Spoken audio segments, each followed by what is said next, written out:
On to matters education, and with only 30 days to the national exams, preparations are in top gear ahead of grade 9 transition to secondary school.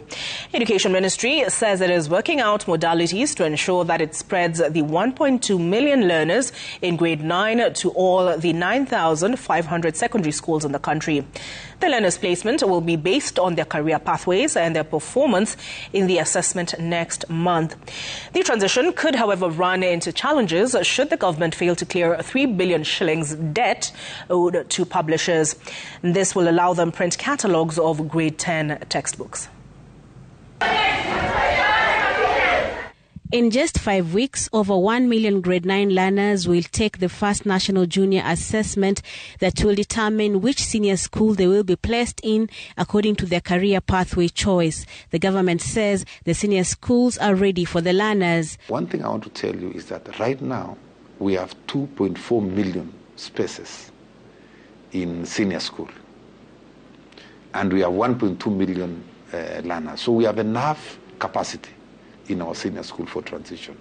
And our plan is to transition 100%. Already, the learners have made their preliminary choice of senior school based on the continuous assessments, an exercise that has exposed the bottlenecks government will have to contend with once the results of the national assessments are out in 2 months. Some of the schools have so many students selecting them, which is not possible to absorb them. So we're trying to plan for this transition. And as you are aware, we removed the idea of national schools, extra county schools, and day schools in terms of that category.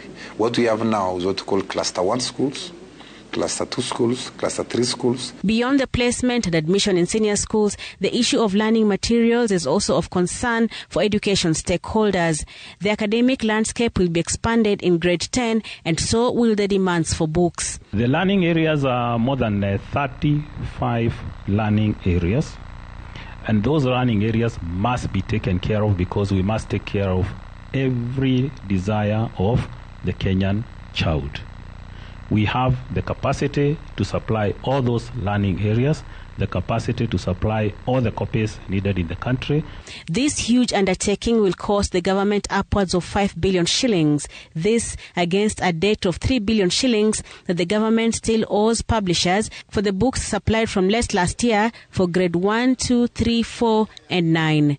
And we are saying that we are optimistic that this payment will be settled in time to enable us supply books for grade 10 in a seamless way so that come January 2026, all schools in Kenya will have books for grade 10. At the same time, the publishers have urged the government to scrap the 16% VAT charged on books as a way of making books and by extension education accessible to all. The industry is also still fighting cases of piracy of books in the industry that they say ends up costing them 250 million shillings in losses annually. Aside from the CBE transition matters, the publishers will be inducting the late Professor Ngugi wa Thiong'o into the Kenya Publishers Association Hall of Fame posthumously during the 26th Nairobi International Book Fair this week. Ngugi will be recognized for his significant contribution to Kenya literature and education. Nairobi International Book Fair. Brenda Wanga, Citizen TV.